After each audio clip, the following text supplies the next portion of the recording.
Well, hello there. Come in. In a week in which the wrestling world seems to be a very unhappy place, ladies and gentlemen, we are here to bring some smiles. Well, I hope we are. I'm sure we will. I'm Paul, and this week we've got loads to discuss, but first let me tell you about this podcast. WrestleMash is one of the 3 podcast parts which, when formed together, make the mega powers that is the Midweek Mashed Tattie Sportscast. You can find us on Twitter, TikTok, YouTube, Facebook, Instagram, and on all audio streaming platforms. Liking what you're listening to, like, share, subscribe, and don't forget to leave us 5 stars, baby! Boom! Yes! And speaking of boom, bringing the boom are the mega powers upon this podcast. It is the Wish Viking himself, the workhorse, Macho Mick, and he is a real Caymanian, Hulk Harvey brother!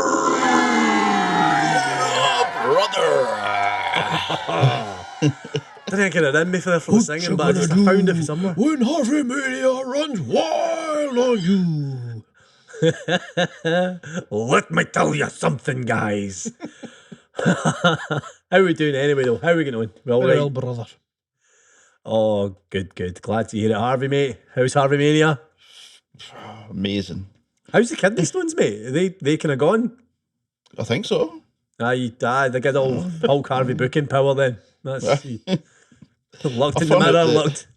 I found out that the pain is worse than labour. Oh my God, really? So I was like, oh shit. Even if that's scientifically proven, I'd be careful who you say that around. Don't say that to a woman, man.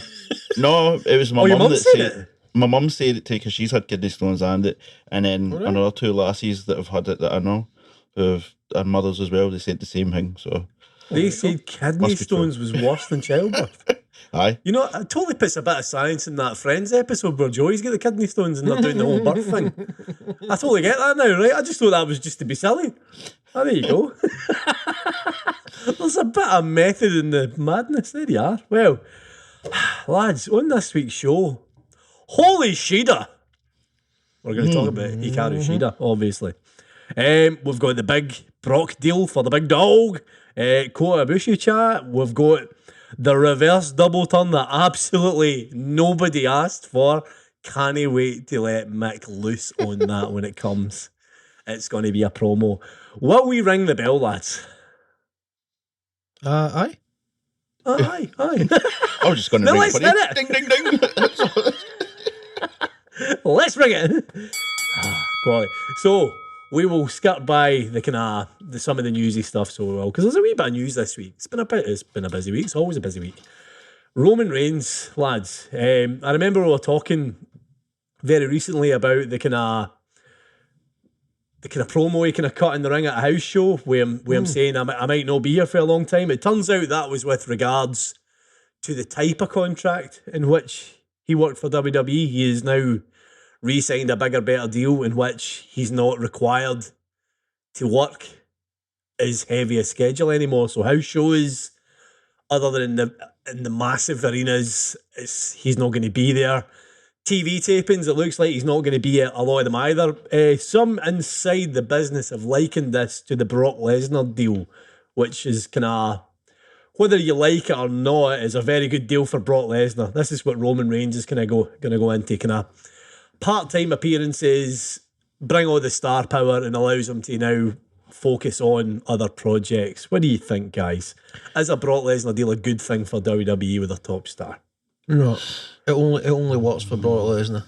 There's nobody else with that appeal. And the main reason it's worked for Brock Lesnar is because he's legit a monster.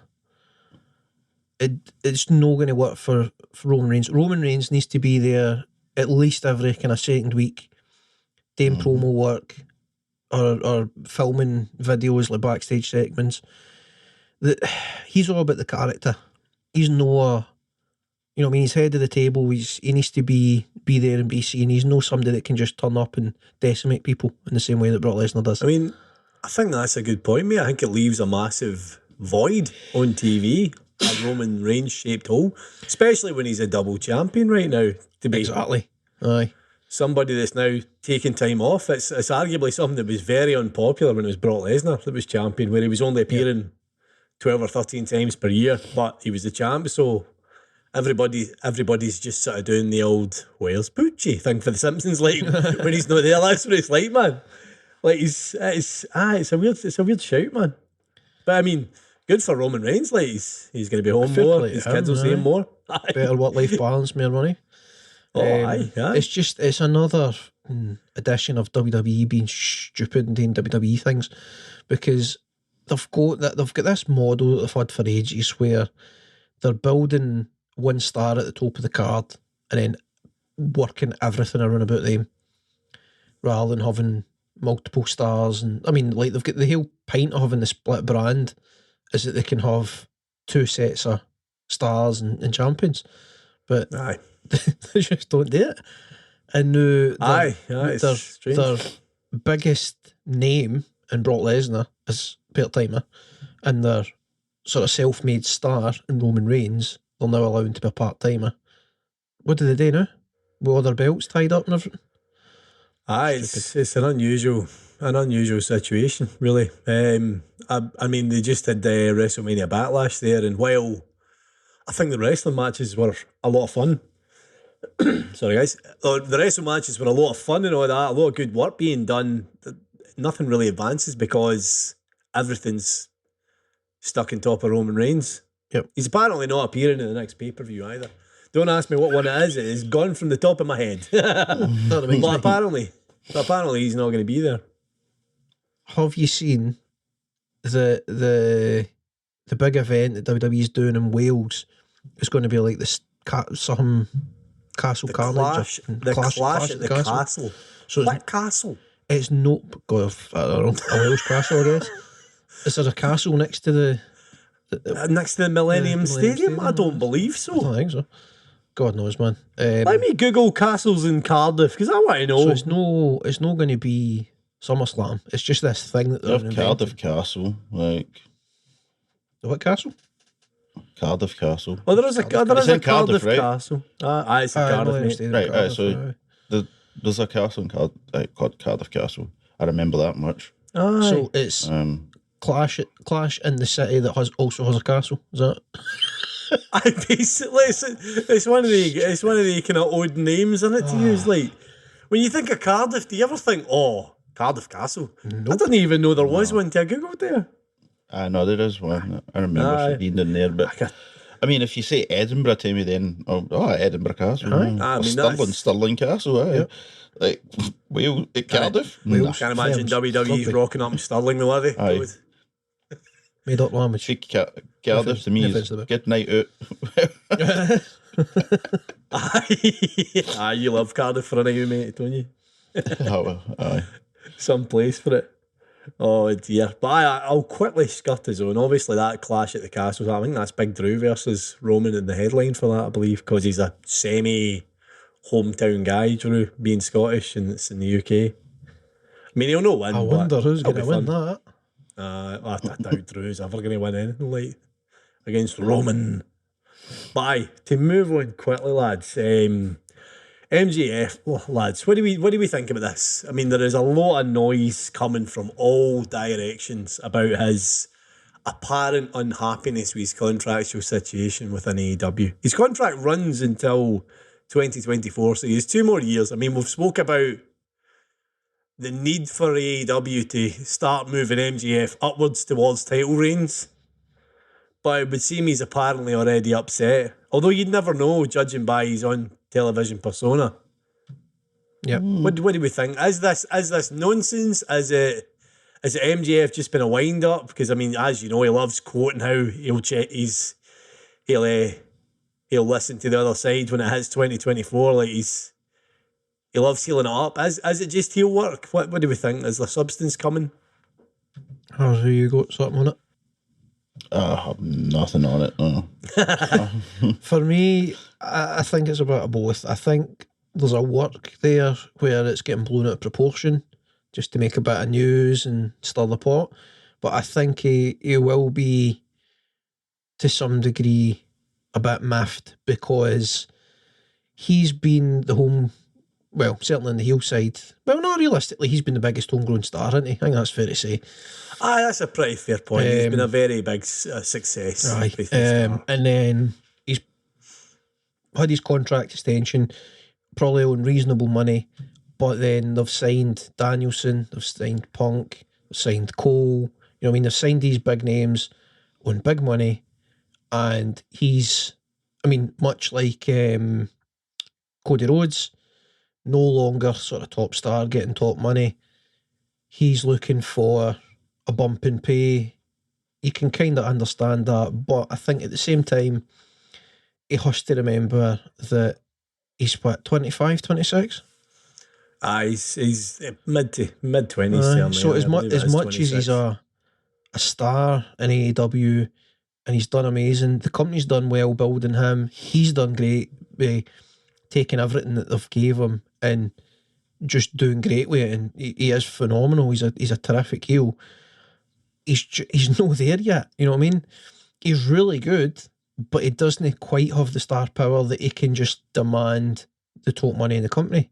No yet. See, when his contract's done, then I sit out for 6 months if that's what it takes to get the money that you want. Cool. Because by that point, he's matured another couple of years. You would fully expect he's had a title reign or two under his belt by then. Aye. You know, that's to the point to be miffed if you're not getting a big offer and potentially field offers for elsewhere so that you can come back and be like, right, Tony Khan, if you want to keep me, this is what I'm getting offered elsewhere. I'm a big ticket. You know, pay up or I'm gone. Aye, currently now it's all about a smoke mirrors with his partner, and like it's a weird situation right now. But then again, like this is what I mean. I genuinely, a lot of me thinks it's just him playing a character. He gets that saying that he's going to WWE does not endear him with AEW fans. Thus, it makes him all the more heelish because when you see him on TV, he's arguably doing some of his best work now with Wardlow. I mean, in Long Island again, he was tremendous. Like he had the crowd in the palm of his hand. Like he just led them in a tune. Yep. And he was brilliant. Like everything about that with the Wardlow getting uncuffed and then the realisation that I'm in danger. Like it was fantastic, man. Absolutely class. We'll come back to Dynamite though. Just a wee quick side note. I don't know if you guys know much about this, but it was Jim Ross talking on his podcast, Grilling JR, and this was about the health of Jake the Snake Roberts. I don't know if you guys are aware, but Jake the Snake's obviously he's not been in telly very much lately. Aye. He's having a lot of issues with his health, so he is. And this was a quote for JR, and it was he also addressed his own health. This was what JR had to say. I saw him there a few weeks ago and he's still battling his breathing issues. He's not in great health, and that's why you don't see him as often on AEW television as he once was when he was fronting Lance Archer. But his health is not good and he's taking the means to address it. He still has surgeries left, but he has breathing issues. He also spoke about his own health, and he had this to say. I really appreciate everybody's support and patience with me over time. Sometimes I'm a little cranky. You can say that again, Jim. But you have to understand that I'm never pain-free anymore. That's what's challenging. My opportunities for AEW and Tony Khan, with all the guys there, I'm very blessed to have this situation in my lap. As long as I can still do my work and not embarrass myself, as long as I can deliver, then why not? What else am I going to do? This is my life.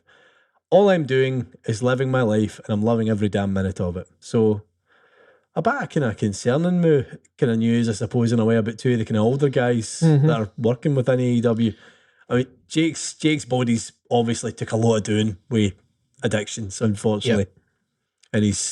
And that was all the way through his life. Like for probably 40 plus years, he was heavy on the drinks and the drugs.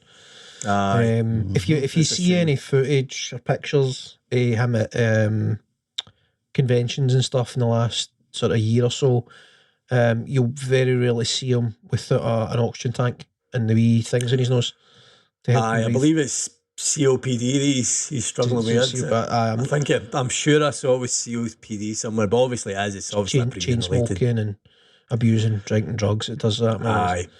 A lot of people, especially, I mean, it's rife in Scotland. A lot of people in Scotland have COPD. It's no fun. It's like, as an asthmatic, I can only imagine how horrible that is, because it's basically like having a sort of what do you call it? No medium. What's the mild? That's what I'm looking for. Like a mild asthma attack all the time. Constantly, you're constantly struggling for breath. It doesn't. It sounds exhausting, like it does. And I mean, I think we can all agree.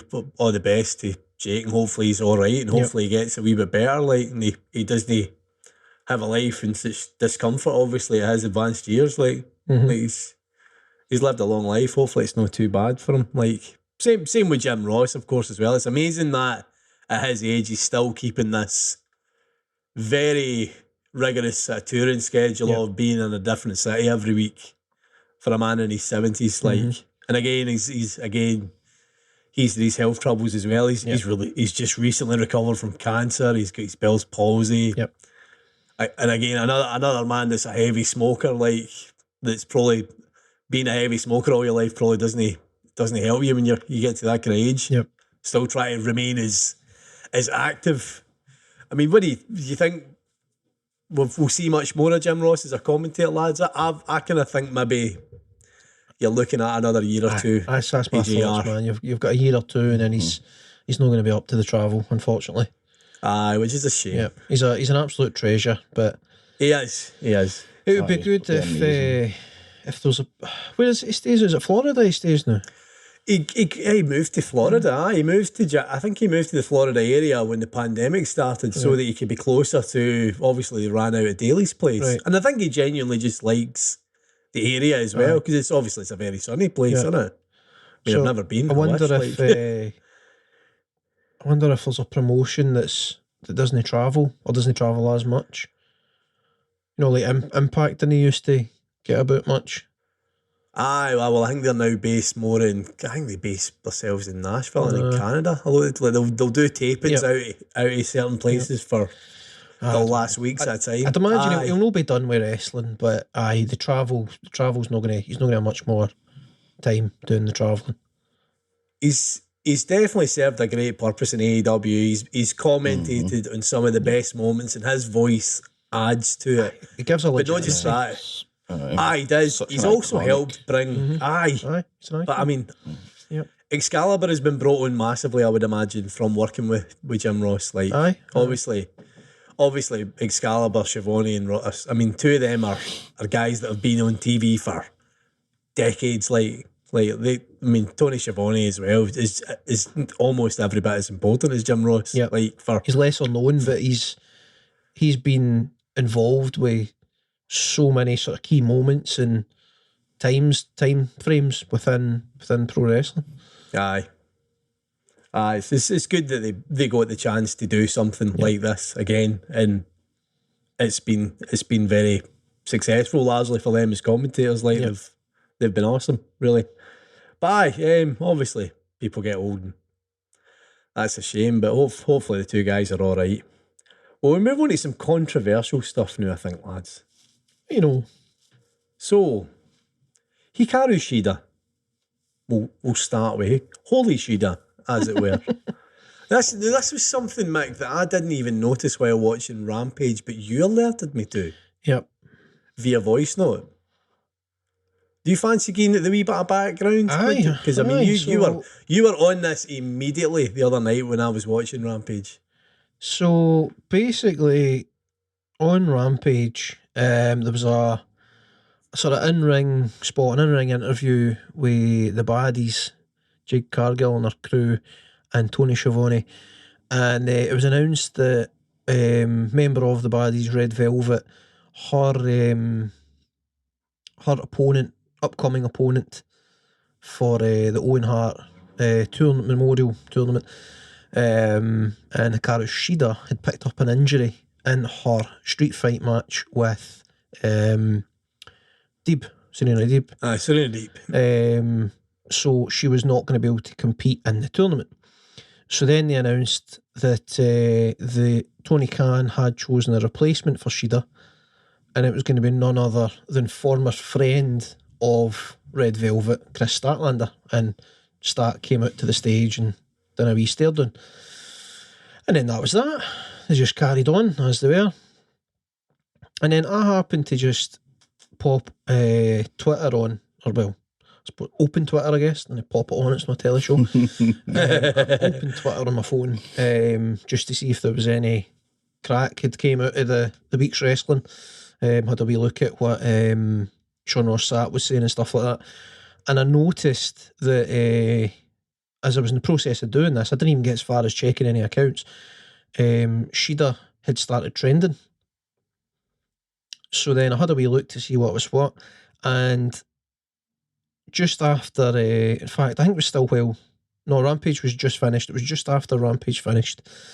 Hikaru Shida tweeted out, well, I already had 4 matches after the street fight and just finished the Greatest Fighting musical show, but I seem to have been injured, ...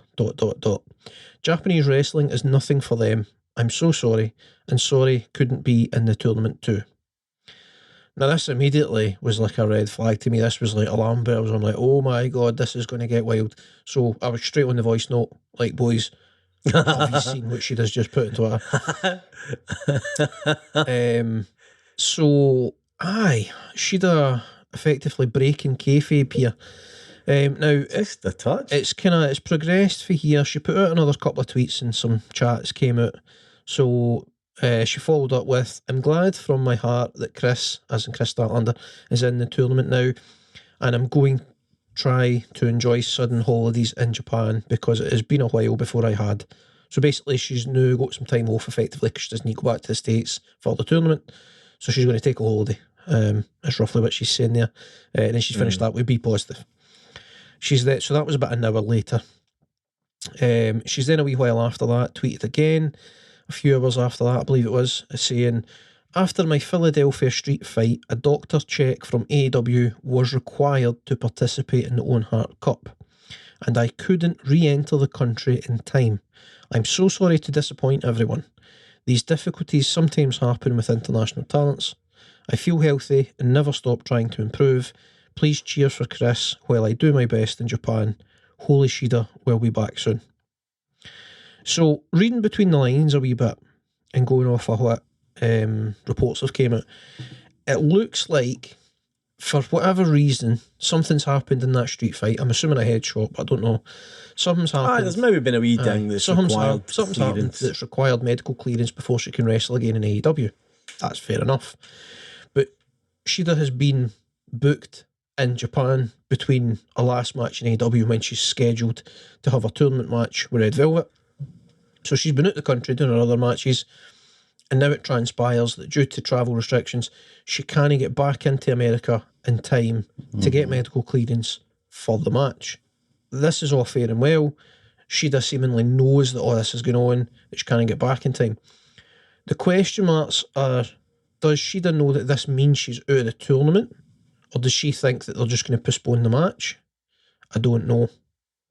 But either way, AEW, Tony Khan, have decided to, rather than using, the real sort of kayfabe story that due to travel, Shida can't get clearance. She can't get back in time to get clearance for the match, so therefore she's out. They've decided to just put it across as she's picked up an injury, so she can't compete. Mm-hmm. It all seems relatively innocent, you know what I mean? It's maybe miscommunication, but it doesn't seem like anything's like bad or... I know with Sean Ross Sapp, he also tweeted out, everyone at AEW I've spoken to is under the impression that Shida was aware she'd not be in this tournament before tonight. So I think obviously that's why Hikaru's then kind of backtracked or kind of a reaction. Uh-huh. But it's a very strange situation, really.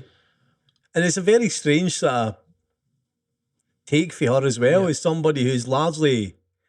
I mean, if you've ever looked in her social media and her YouTube, she's a positive, quiet, nice girl. Like, she's got a wee kind of quirky hobbies that she's got. She's got a wee cat, and she just lives a nice, easygoing life quite quietly. It would appear to the public.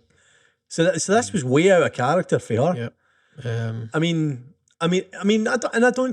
See the thing with AEW saying she's injured storyline wise to explain why she's missing. I don't see how that was that bad an idea for Shida. Why that got to her or why that hit her raw nerve. Like, Yep. She's not there because of restrictions. Surely you just explain it as a minor injury and that's fair enough. I don't see why she felt the need to take offence to that. I wonder if it's a like... What went wrong? I wonder if it's like... supposed to be a work and she's coming back with a Joshi faction. I mean, I think that's one thing that I suggested to you guys, that it could be that, is that they're maybe setting up a wee old shooty work there. Like a Joshi faction. Aye, mate, like... versus the, what do you call them? The baddies or whatever. I mean... Is that what you call them? Well, no. Aye, that doesn't make a ton of sense. I don't know. Maybe, I don't even know if it would be a face joke, because I mean, you'd have to think it would be a slightly heelish faction that feel like they're being slighted in AEW now, because certainly originally the AEW women's division was heavily packed with Joshi talent like that, and that was, I think, a direction they wanted to go in. Obviously, Riho, their first champion, was a Joshi wrestler from Japan. And she was somebody who was still working across in Japan a lot while she was the AEW Women's Champion. So she wasn't even really a full-time champion. Yep. So somewhere over the pandemic, that obviously changes with travel restrictions. They then kind of decide to go with more American-based talent out of necessity as much as anything else, because they can't fly in international talents at that time. She'd obviously... was there during the pandemic because she was one of the Japanese girls who chose to move over and base herself in America. And probably she's been rewarded with that, with the title reign. Aye. Down to a good work rate, and down to the fact that she's took the step as a Japanese girl who didn't know much English to just up her whole life and move to America, which, I mean, that's going to be commended. Like, that's a big, massive step for a young woman to do. Like, I don't know. I mean, they could make an awesome work out of it. I mean, with things like this, potentially you can make a tremendous story out of it. I wonder if it's... I mean, it's all speculation, really. But I wonder... Aye, we are completely speculating. I wonder if it's a bit of a sort of like poor English, kind of mistranslation on her part, and she's meant it as a bit jokey. Like, she's like speaking to her fans, like, obviously you know that I've wrestled since that match, so I'm no injured, I couldn't wrestle, but I just was supposed to get back for a medical that I can't make. But the way she wrote it comes across as a dig at AEW. There's a wee bit lost in translation, maybe, mate. Aye, possibly. It could be as simple as that, but we're going to have to just wait a few weeks and see what comes out. I suppose we'll have to wait and see, mate. We'll have to wait and see. I mean, no, she's not the only person that's been kind of opening shoot season on Twitter this week, lads. I mean, Kota Ibushi with New Japan. See, just before we hit that, because that's a heavy thing to talk about. Oh dear, aye. To me, the one that gets the worst out of this situation, with Shida and Red Velvet Baddies, etc., it's Chris Statlander. Because she's shoehorned in. She's just been squeezed into this position, which it's logical for her to feud with Red Velvet, because obviously ex-tag former friends, buddies and all that. Red Velvet was heavily on her side when Stat was feuding with Layla Hirsch, and then they did the weird turn to Red Velvet that made very little... I mean, it made sense for her to turn, but they didn't tell the story. They just had something happen, and then all of a sudden she was a member of the Baddies. It was more a firefighting than a kind of build up. So I can appreciate the turn, but could have been done maybe better. So there's a logical storyline there between them, but the problem is that now that that's part of the tournament, they don't have time to tell the story.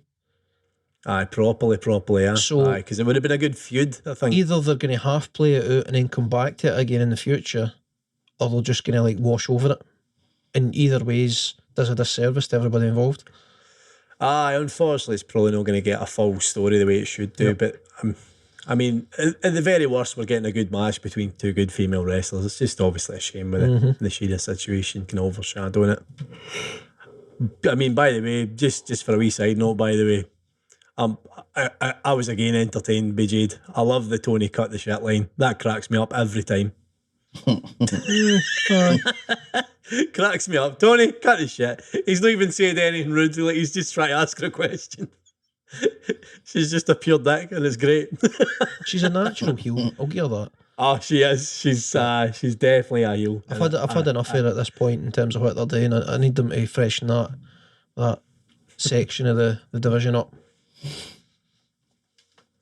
think that'll come. I hope that'll come. But before we go back to talking about the two AEW shows this week, as we always like to do, Kota Ibushi. Yep. So again, more Twitter kind of drama. I mean, this is hard again, obviously, because this is Kota tweeting in Japanese. So that, again, this is relying upon translations for what. So you're not getting. I don't know. Looking at the translations, I don't think that's exactly what he's saying, because obviously it's a pretty hard language to translate. Obviously, like Japanese and Mandarin and stuff like that, they don't translate directly into English. No. See, languages that have a basis around the languages that English originated from, it's easy to translate. But when you've got a language that's the same thing, like Japanese is, like, it's a bloody nightmare, it would seem, for folk to try and translate it. So there's a lot of like rough translations, and then people coming up with what they think he was saying based on the rough translation.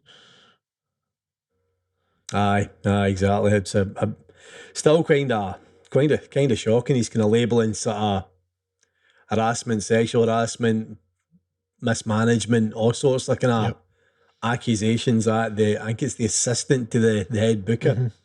I think one of the talent and relation guys in it, where he's saying that rush back. I mean, he was injured and then come back, I think, too quick, and I think that was through pressure from the office, and he re-injured himself again.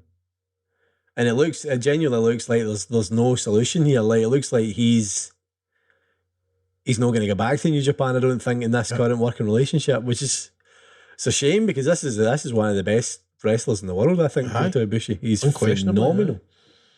Phenomenal. Mm-hmm. And apparently he's got a history of being very non-committal, though. He doesn't ever sign long contracts. Okay. And I think that's a big problem for management of wrestling companies, because they don't know if he'll go. Like, I mean, famously, he was in the NXT Cruiserweight Classic tournament. I did not know so that. This is a tour. For real. Will Ospreay was in it as well. I believe Zack Sabre Jr., or was it Ospreay and Zack Sabre Jr.? But there was a lot of people from around the world in this. Okay. I think it was Zack Sabre Jr., sorry. Right. But it was like a cruiserweight tournament, all the best cruiserweights. It was something that Brian Danielson kind of headed up presenting and all that. It was just after he retired. So I think it was a bit of an old, let's ask Brian what he wants to do, since he's been a good soldier and he's retired and all this, to keep him interested. So they came up with this Cruiserweight Classic, and it was like a 16-man tournament of the best all around the world, junior heavyweights. Okay. And Kota Ibushi was meant to win it. But upon finding out that he wasn't, like, I think they thought, oh, well, he'll win this, we'll sign him. And when they went, right, well, we'll sort your contract, and he's like, nah, I'm not signing with you. What are you talking about? So, of course, they had to rewrite, and he was beaten and put out of the tournament.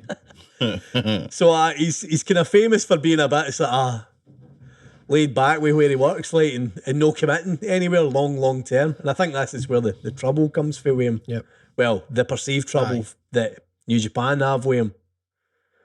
Which, I mean, it's strange though. He was the champion very recently, before the unification. So it's a very odd situation, really. It's a shame. He's probably going to miss. If any of the Forbidden Door. If any of the stuff that he said like proves to be true, then it's no looking good for NGPW, because like he's making heavy allegations. It's a scary bit of bad PR going into this Forbidden Door. Yep. Like I says, it's been a bit of a kind of rocking week for wrestling. Everything outside of WWE, it seems a bit less happy in the wrestling world all of a sudden. A lot of anger. We'll talk about AEW Dynamite though, lads. AEW Dynamite, I thought was fantastic. I really enjoyed AEW Dynamite this week. Aye. I would rate that in the top 5. Harvey, you were in the similar kind of views as myself. I really enjoyed Dynamite, yes, I did. Aye, it was awful fun actually. A very Great show, good booking. aye. I mean, aye.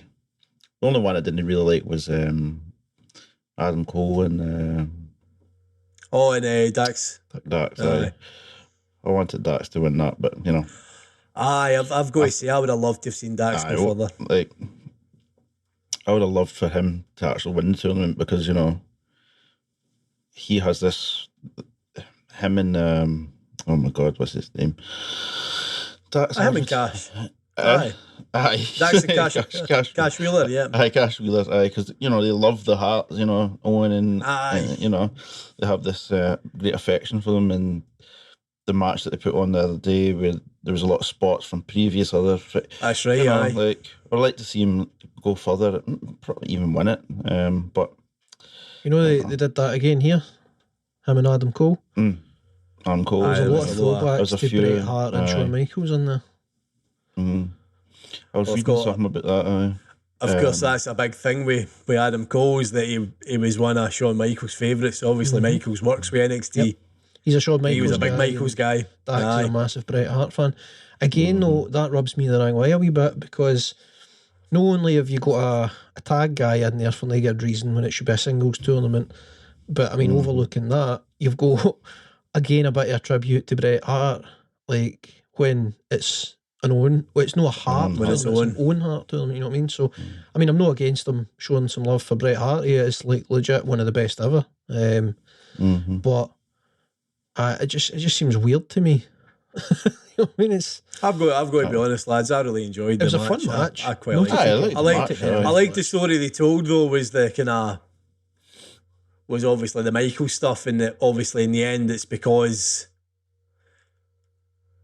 one's a top star and in the actual company, like, so logically he should really be winning. So for me that was the right result. They were alluding somewhat subtly, in some regards subtly, and in some regards no subtly at all, but somewhat subtly to the story of the kind of better pure wrestler in Dax versus the company man, the one with the star power in Adam Cole. And it's all. I mean, maybe I'm reading into it too much, but I feel like there's a takeaway there that like there's an underpinning story of like we know that you know that this is pre-booked, and that we are explaining why Adam Cole is the one that's been put over here. You know what I mean? There's an element of that to it, and I mean, it's a really well put together match. It's a really well watched story. Loved the ribs all the way through it, like the kind of story of the ribs. That's why Dax couldn't hold the sharpshooter, was the rib injury. Like I appreciated that, and that's obviously how he gets beat, is Cole sitting into the sharpshooter. And that's it's like, it's a shame that wasn't the same thing. If there was a feud somehow between, like, I don't know, man, a feud between FTR and Adam Cole and whoever his tag partner might have been, and they were having some singles matches, and then this was a match that was part of that feud, it would be utterly amazing. But because it's randomly a part of this tournament, it's just less meaningful to me somehow. Aye, I mean, not every match needs to have massive big stories. So it's a good match for an episode of telly, I think, which is what it was, really, at the end of the day. You know what I mean? Like, the kind of bigger story stuff came later in the night, like obviously with MJF and Wardlow. Punk and Hangman, I feel like that started to turn for the better a wee bit there. I liked it. There's a wee bit of needle on both sides, like with obviously Punk finishes John Silver with a bit of a kind of janky looking buckshot, but nonetheless he's hitting a buckshot, so fair play. That is not an easy move to do when you're not doing it every week, like, so I mean, fair play to CM Punk at 40 odd year old nailing that. That angle is so frustrating to me, man. Like, you can see this week why it will work ultimately, right? Aye. But how much better would it have been this week if Hangman didn't cut that promo last week? If before that match Hangman had cut the promo, and because the Long Island crowd don't appreciate Punk, we already know that. Oh, Jesus! That crowd is no Punk fans. So, Although the Adam Page's promo would have went over so much better with that crowd than it did last week. probably would have. Then aye. you have Punk come out and have his match where he's getting booed and he's playing up to the crowd as he does masterfully. He wins the match the way he does to wind up. Like, it would all just tie in and work. But instead they had Cowboy do the promo Aye. last week and it's all disjointed. And then they've got Cowboy marching down to the ring like a heel again because he's miffed that Punk used his move. It's just annoying. I think they're trying to play that Punk is in his head. Oh, absolutely, aye. Like, that's Punk's in his head without needing to do anything. Like, that's the big kind of story here.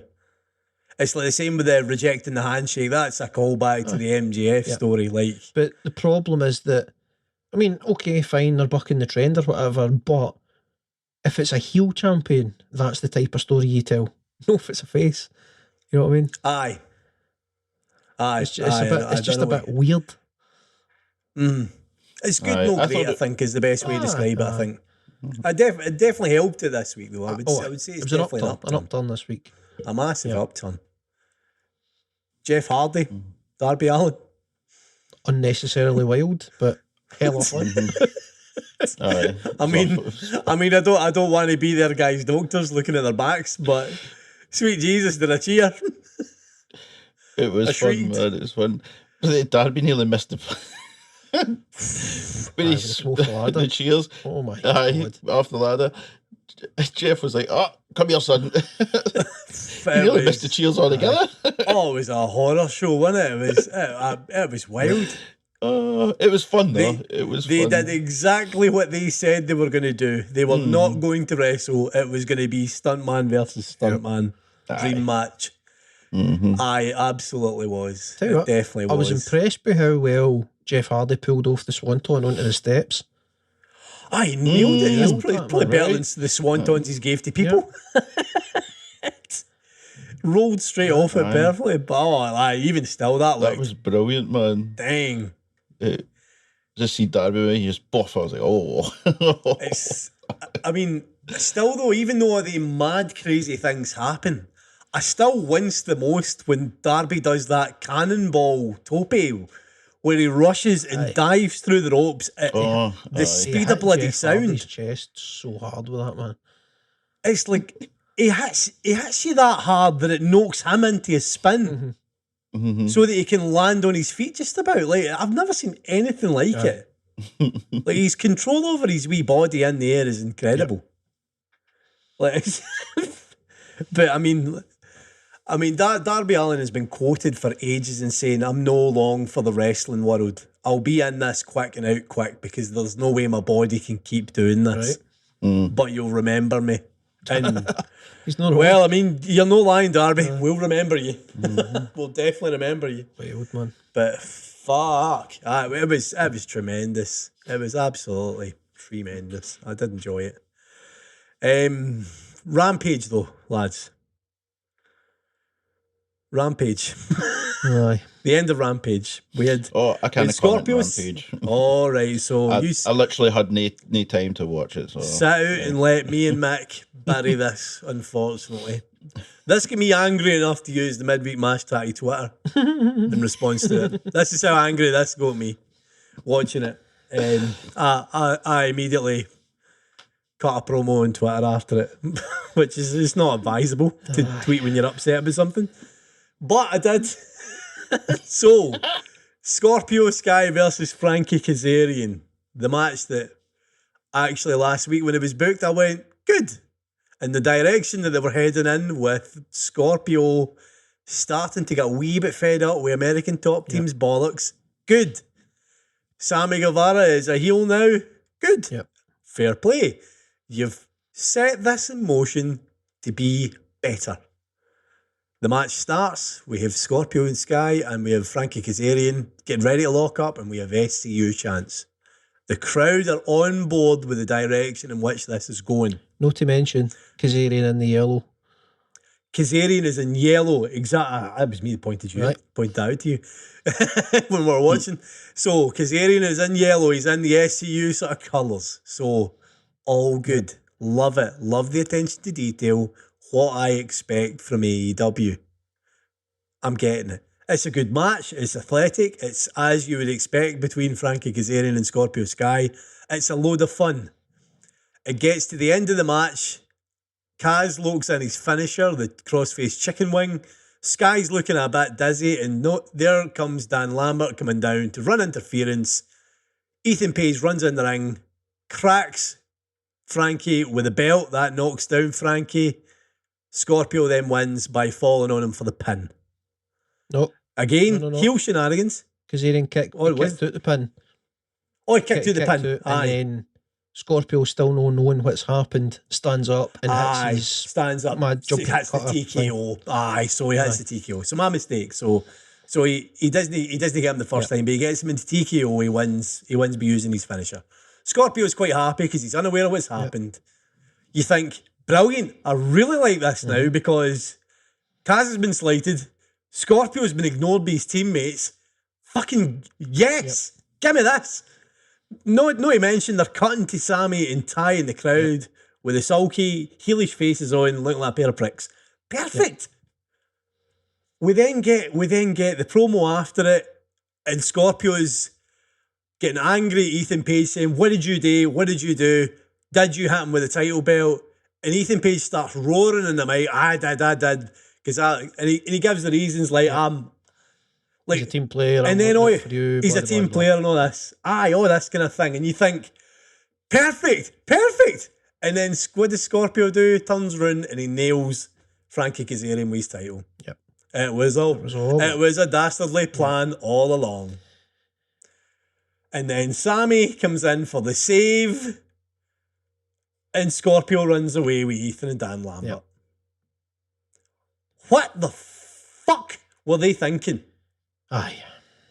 What were they thinking? So half of it is almost palatable, right? So you've got AEW basically saying, right, look, we see that the crowd is, because of what's happened with Sammy and Ty, the crowd's sort of naturally leaning towards Scorpio. They're looking for him to turn face. But here's the thing, guys. The story that we're telling now, we need him to stay heel. So we're going to give you a reason to hate him again. We're going to make him a heel again. I can just about swallow that. Because if nothing else, they had me. I wasn't expecting Scorpio to turn around like that. Oh, right, so I'll give them that. That was perfectly worked in that sense. But then, what's going through their minds with having Sammy and Ty come into the ring and to save the day? Are they genuinely thinking that they can turn Sammy and Ty face again, just like that? I suppose what you're saying is true there, in that they get away with it if you want Scorpio to be a heel. Aye. But why in the world do they think that the crowd are going to accept Sammy as a face? When they've just spent the last few weeks naturally allowing him to be a heel. And it is tone deaf on a Vincent Kennedy McMahon level as far as I'm concerned. Like, booking wise, it's the crowd. I mean, the crowd didn't react. They just went, like that. It was like 6,000 people all going, alright. They're just on unison going, really? Come on, really? What do we look like morons? I mean, they just took everybody for mugs with some really. It left a really bad taste in my mouth. It was watching. Utterly disappointing. AEW. So the old Cody Rhodes quote of like, pro wrestling's its best when you basically make the audience think they're getting what they want all along. They did not achieve that. Exactly. That night. No, they didn't. And it gets worse when you think that Tony Khan was talking about this Sammy Ty issue, where he said, I love them as a face couple, but for some reason it's not connected. So fair enough. I will admit that that's my mistake, and we'll move on from there to this. So what is he talking about? Here's something else, right? This would naturally, if the kind of double turn, or the bluff double turn, or whatever, however you work that out, it would be successful. If that had been successful, then it would naturally play into a tag match with Frankie Kazarian and Sammy Guevara versus Ethan Page and Scorpio Sky. That would be the logical next step. But now you've got Frankie, who's this kind of perennial tweener. Like he's no full on face, but he ain't a heel. And then you've got Scorpio Sky, who's just doubled down as a heel. Like obviously part of the ATT team. So Ethan Page and Dan Lambert have like went extra heel with this angle that they've worked here. And you've got Sammy and Guevara and Ty Conti, who they're just not going to get over as a face couple anytime soon. No. So you can't make that tag match. It's not going to work. The puzzle pieces don't fit together, so I don't know where to go with.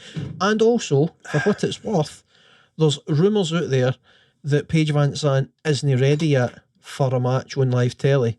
They're no happy with her progress yet in terms of wrestling training. So they're not going to do, supposedly, they're not going to do that mixed tag match at the pay-per-view, and that was what their plan had been. So fuck knows what they do, and I don't think AEW came what they're doing.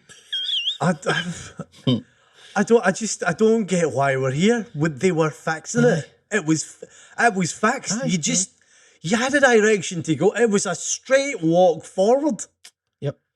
It's like it's been booked by Vince Russo. It was ridiculous. It was utterly ridiculous. Yep. Even a few days after watching it, I cannot understand who said that was a good idea and who agreed with it. Aye. And who's the yes man that says to Tony, "Oh, I love it. Great idea, mate. Let's do that." Great idea. Sammy's a good guy. I'm sure Sammy and cards on the table. It's not something I like, the way that the crowd have turned on these two just because they had the cheek to have a relationship. I mean, that is a bit shitey for fans, yes, but I think they didn't help themselves by being blatant about it. There's no harm in having them be a couple on telly, but the way they were tonguing each other and stuff, rubbing it in everybody's face, kind of seemingly rubbing it in everybody's face, like that's I think what really drove the nail in the coffin. But even so, like it wasn't right for folk to turn on them the way they did.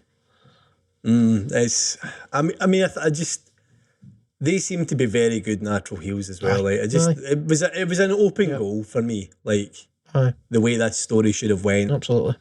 The way people want to accept Scorpio as a face. It's a very weird, very, very weird decision. So it is. But alas, that's what they're doing. I suppose we'll see next week what they plan to do to try and write it again.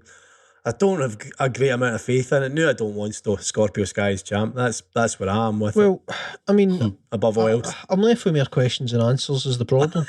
Like, what does the title picture look like now with the TNT title? Like, is he still going to try and be a fighting champion? I doubt it. No, if he's a full on heel again.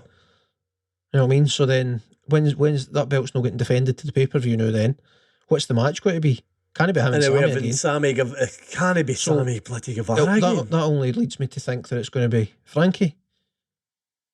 But then... And then why though? Because he's not been in TV forever, so he's just getting a chance. There's scores of fucking wrestlers in there. I mean, now would be a good time to bring the likes of Miro back, but how do you even go about inserting him into the story? You know what I mean? I would just love somebody to come out and cut a promo on everybody in the ring that's been annoying and say, "I've got an idea," and then Miro comes out and says, "God's claiming his belt back." There you go. That is the only way I'd accept it. If God's champion is here to claim what is his. By the way, he would get cheered like fucking. He would get cheered like a hero. He welcome. He would. If he came out and said, God has asked me to reclaim his belt, everybody would be so relieved. Thank you. Like it would be. Cheers, Miro. Utter relief. Pry us away for this chat.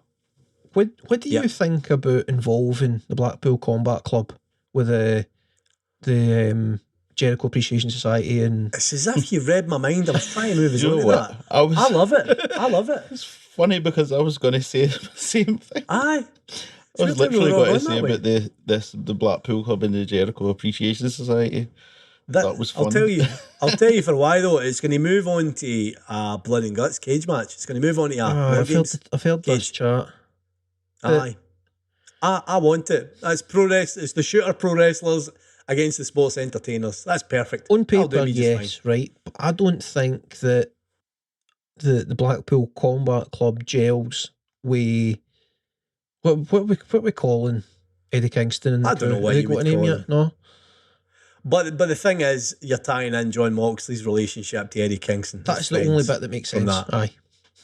Aye. So that's why. So I mean, there's a step there. Whether you totally agree with it or no, there is a step as to why Moxley would come out and bat for Kingston there, because it's his best friend.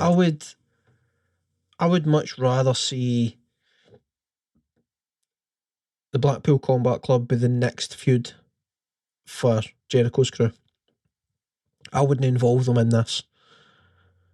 I would let that story play out, because that's very much a personal beef that's in the middle of that between Jericho and Eddie Kingston. That's what's leading that. Once that's by way, then you can have, after that's by, a week or two after it's all culminated, you can have Jericho and crew in the ring cutting a promo about sports entertainment versus pro wrestlers. Then the Blackpool Combat Club interject themselves, and they're here to defend the honour of like true pro wrestling. You know what I mean? That makes sense to me. I mean, maybe, aye. But I mean, Kingston's a similar type of, whether it's not exactly the same as Blackpool Combat Club, Kingston's it's a similar type of kind of vibe he has, where he's proud to be a pro wrestler. Absolutely, aye.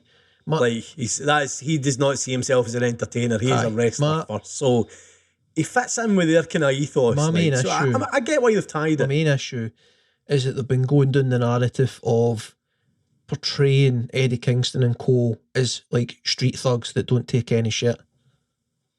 The Blackpool Combat Club is all about honour and respect and earning respect in the ring. By violence. The two things don't go together. You know what I mean? It doesn't quite totally go together. I know what you're saying. Like, so it's another one of these things where it's like, we're going to have a great match, I'm sure, but the story isn't quite there. I mean, I get what you're saying. I don't know if I totally agree with you. Like, I probably lean more towards the "this is cool" by me, but I get what you're meaning in that. It is like it's all about sort of chucked together in a lot of ways. Like, but I mean, it's a certainty we're getting a War Games cage match. It's just funny that it's Jericho that's doing it again, man, because you'd have thought he'd had enough after the fall for the last one. Remember that? That was the fabled fuck up. Oh, the crash, man. Yeah, the camera angle killed him. He broke his bloody wrist. Did he? Doing that fall as well, too. Aye. Even though there was the old crash mat underneath obviously the platform, like he still cracked his arm going through it.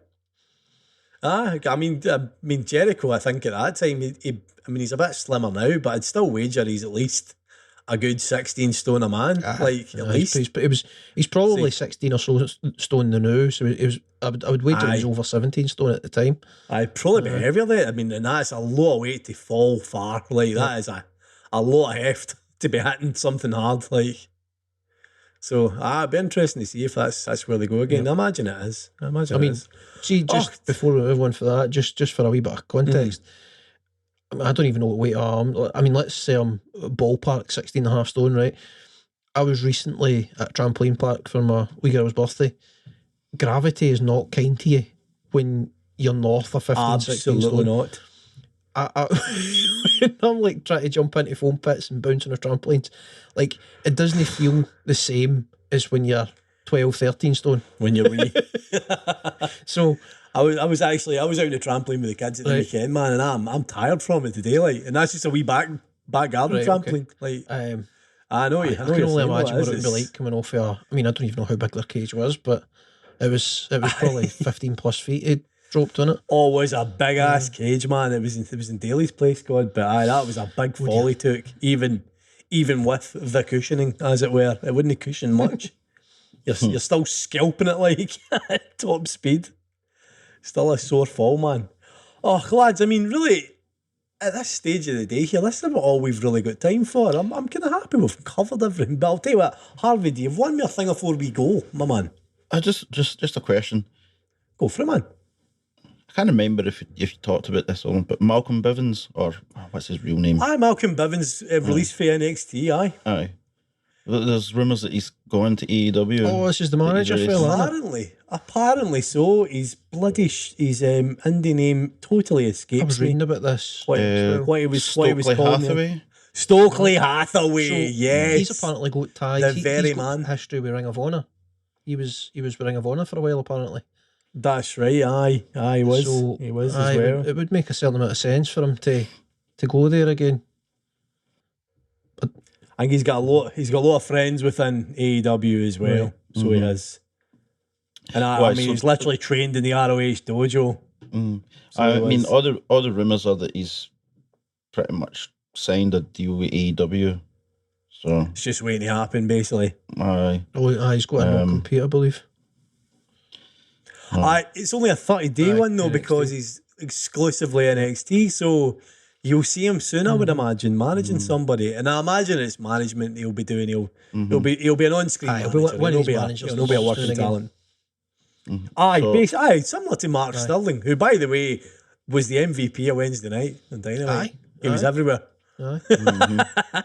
Oh, fuck! Danhausen! Before I go with Danhausen! Quick, before we go! Oh, aye. Fucking Danhausen! What do we think? Mixed feelings here.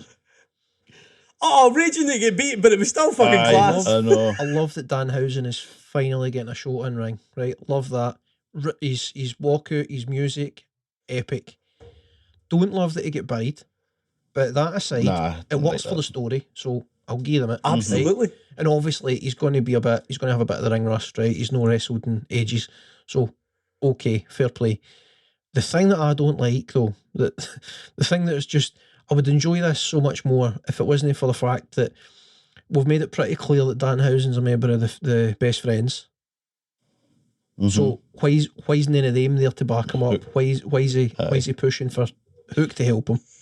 Well, this is his thing. Hook didn't fall for his curse thing, Aye. so he's intrigued by Yeah, Hook. but then he's And so that's we've not why seen he's him obsessed with since Hook. that's happened. We've not seen him with the best friends, so it's more of this kind of retroactively booking things. Aye. And then- although I suppose I didn't like him with the best friends anyway. You've Orange Cassidy and him in the same faction. I don't think that works. But then to two of the same elaborate on person. that, right? I mean, and granted, I do actually like the dynamic of Hook and Danhausen because they're polar opposites. I right? love it, man. I So Hook- absolutely I'm all love for it. Hookhausen. I've got to say. But as I say, the fact that we're pulling Danhausen away for the best friends with no story, and also who like Team Taz, what the fuck's happened to Team Taz? He should technically. Although he seems to exist entirely on Aye. his own, away from Team Taz, doesn't he now? Makes little sense. But that's gradually happened over time, where Team Taz is. Aye, over time, Oh, he's, actually. he's no. See if you look back at it, as soon as he started wrestling, he never once appeared with Team Taz. Never once. Aye, that was it basically. Aye. It was just these. I think because of the overwhelming success he's Well, made aye. his debut, I think He got I think over that so caught them by quick, surprise. Aye. He came out like a star. He looked like a star immediately. Actually, it's a good fun match for the buy-in. So it is. I'm looking forward Mark to looking Sterling and forward to Tony the match. Nese. I actually liked the way they did it. They built up. They did the old surprise. That's how you do a surprise correctly. Like you made a bigger heel out of Tony Nese than he already was because he's thumped somebody that everybody can't wait to see, and he's robbed you of that. Like that was the right way to do that. I thought. Like that was very well done. kudos to them for Love that. Danhausen's music. Danhausen's music is my favourite thing. It's like Crash Bandicoot It music, was- isn't it? It's like an evolution of his old tune. His old tune Aye. was quite erratic and fun, but Aye, it they've was nailed about it there. with this new tune that he's walking up to.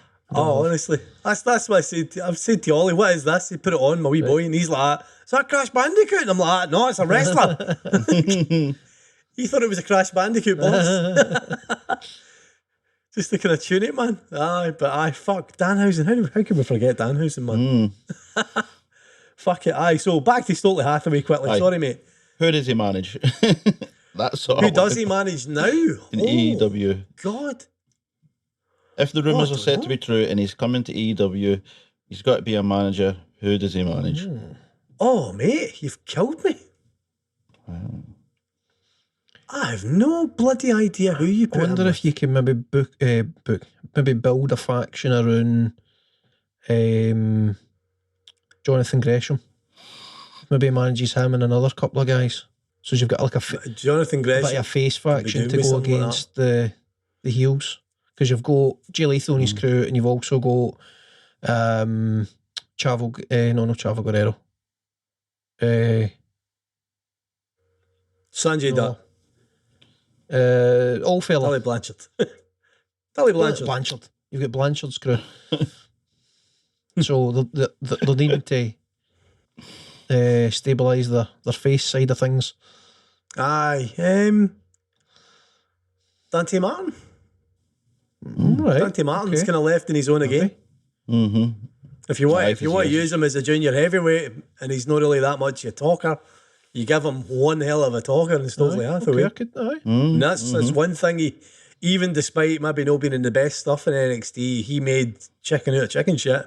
Did Malcolm Bivens? He really did. He could turn chicken shit into a fine clucking Only chicken. drawback with that is that's like the third attempt at hooking up. I try, but this is the bother though. Every time this brother gets injured, it leaves him high and dry, and he's too good to be doing nothing with him. You've Like, got to use him. the that's boy the is thing. a fucking phenom, but he's humped every time something happens with his poor brother. I mean, no fault. I His think you brother, put- like, it's such unfortunate. You put luck. Dante on Ring of Honor for me. Aye, I would agree with that. If As we're well. going to have a TV show anytime soon for Ring of Honor, get Dante on there. Build him in there as like a young kind of Osprey type sort of entertainer, like especially for the next. I mean, if Darius is going to be out for 9 months now with the injuries sustained in a car crash, why not, man? You can't kind of hold this boy back because he is outstanding. Bye. So Dante Martin's my answer, Harvey, possibly. But Christ, I mean, look at this time, boys. We have been in here just a wee bit too long. We're coming back out just a wee bit overdone. So we better get ourselves out of here, lads. As always, ladies and gentlemen, listeners, if you want to get in touch, there are many social media ways. There's all podcasts. Christ, yesterday you had Combat Spuds. Give it a listen. Tomorrow, Mix and Mash drops. 3 podcasts every week, as always. And we better get ourselves out of here just right now. This has been WrestleMash. Thank you. Love you. Bye-bye. Driver.